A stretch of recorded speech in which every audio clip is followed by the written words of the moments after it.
What do these guys do? Jim, what do these guys do? Oh, don't ask me, don't ask me. You totally know. I'm not going to answer the question. They're in the internet marketing world. I know. Society of Internet Marketing. So you guys know what that means? Society of Internet Professionals. I got that part. I'm good. They have a ton of resources on their website, so you guys need to really check them out. They are one of the #1 people to go to when it comes to internet information. So whether that be how to build a website, or whether that is how to utilize certain services online, you know, they're really connected with a whole bunch of awesome sponsors, which I'm going to talk about a little bit later, but they do a whole bunch of different things. Whatever you guys need to generate online, social media, anything in that aspect, these guys are the #1 guys to go to for resources, for connections, for information. So please, if you have not been to their website yet, you need to kind of go there and take a look at what they do. He really deserves a huge kudos up here, and when he gets done with his speech, I'm sure we'll give him a huge round of applause as well, because sometimes we don't really realize what one person's vision can do for the rest of us in business and in our relationships and in what we're trying to achieve through life. So kudos to you, Max. Great job. Thank you. Yeah, very good. Absolutely. So he's going to come up here and talk to you a little bit about the history of SIP, where it comes from, how it ties into the internet evolution, you know, what's happening around here, and what you need to kind of know about what's going to happen in the future with SIP, and how do you become a part of it, how do you latch into that, and how do you become more vision-oriented and maybe, let's say, motivated to join up. How about that? Say it like that. We'll read his great profile, too. He does a whole bunch of different things. So he is the president of SIP, which is a social entrepreneur. He is a social entrepreneur and an author.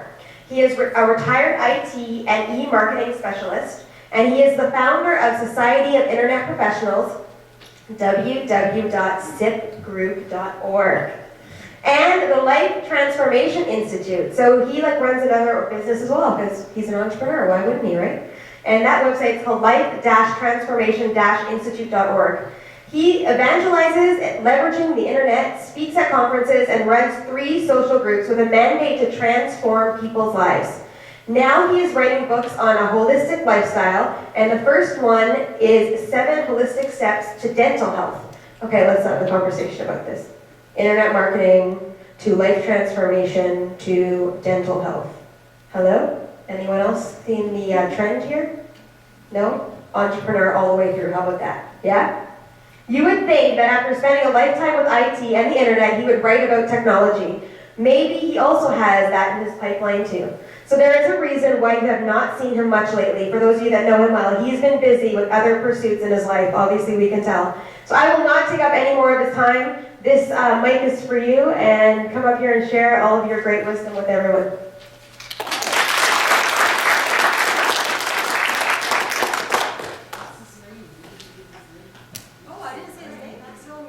Oh, my name is Max Saru. Well,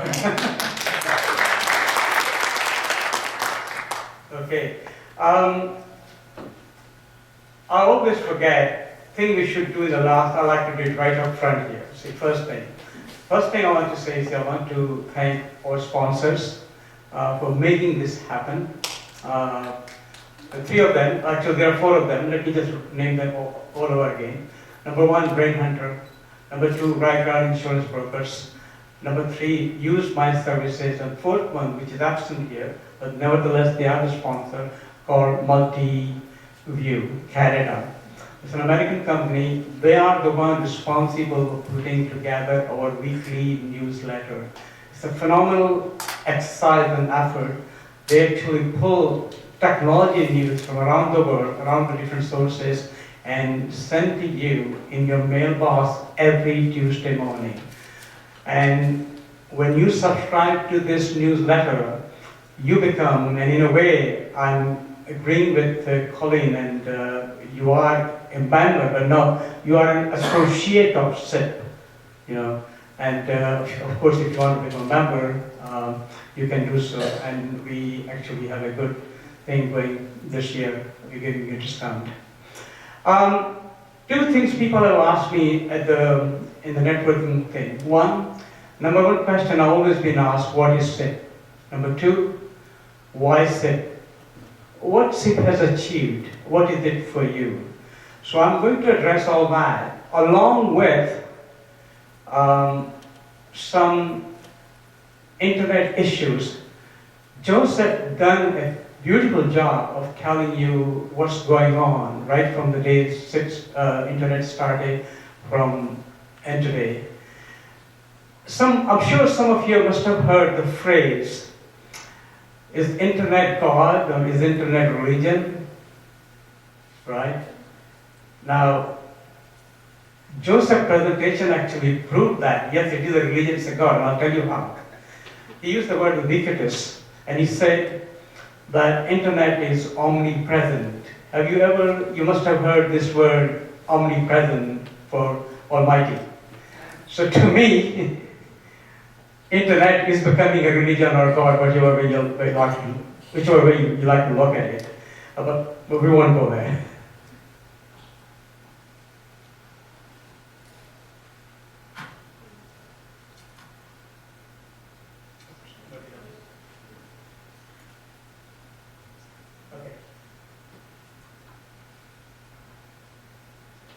We're celebrating the 16th anniversary of the Society of Internet Professionals.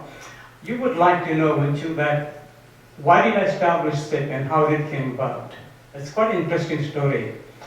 Way back when the internet was in its infancy, if you like, we were using internet in what we call a green monochrome screen, text-based internet on the platform of what we call Unix. How many are been there or seen that? You know, we will be aging ourselves, but that's what actually happened. Because Unix is a difficult beast to work with, and green text-based monitors are very difficult unless you're a technical person. So there was a group, and not only in Toronto but all over the world, called Internet User Group. So we started educating people how to use the internet. It was a difficult job. And then, in late 90s, the internet changed. The change came about for multiple reasons. Number one reason really was the technology, the hardware.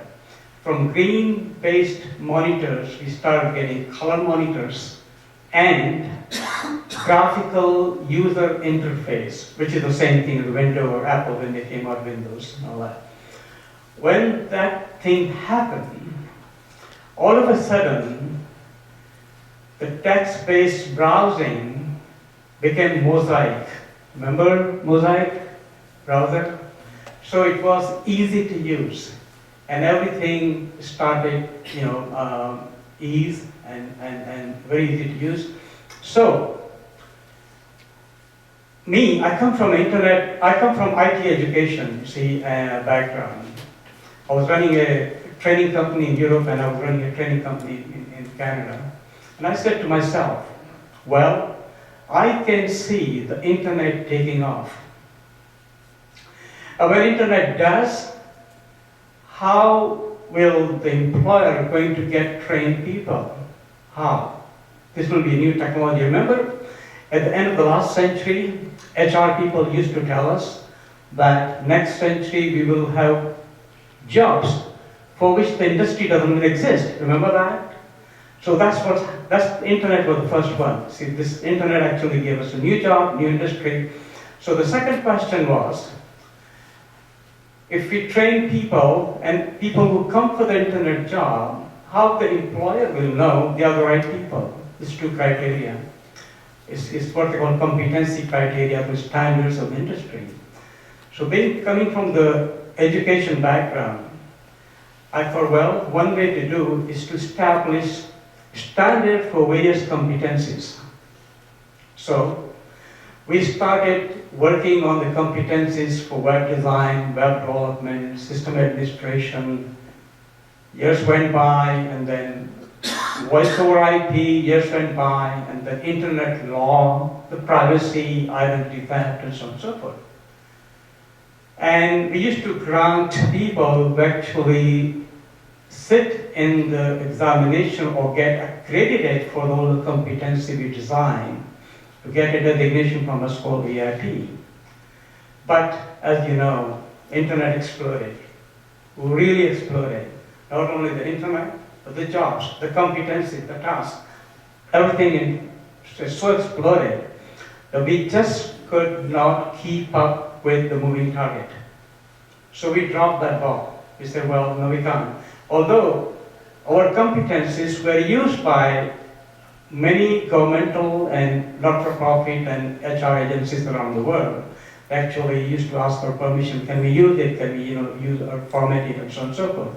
And we gave them open access. Still, those competencies you can find on our website. It's a great resource if you are going into field or if you are already practicing any of the areas I mentioned to you. You can actually get the task analysis and the task and competencies. That's good for people like you, see, brain mentors and all those people who are in the HR or job hunting or placement and so on and so forth. So that was the first thing.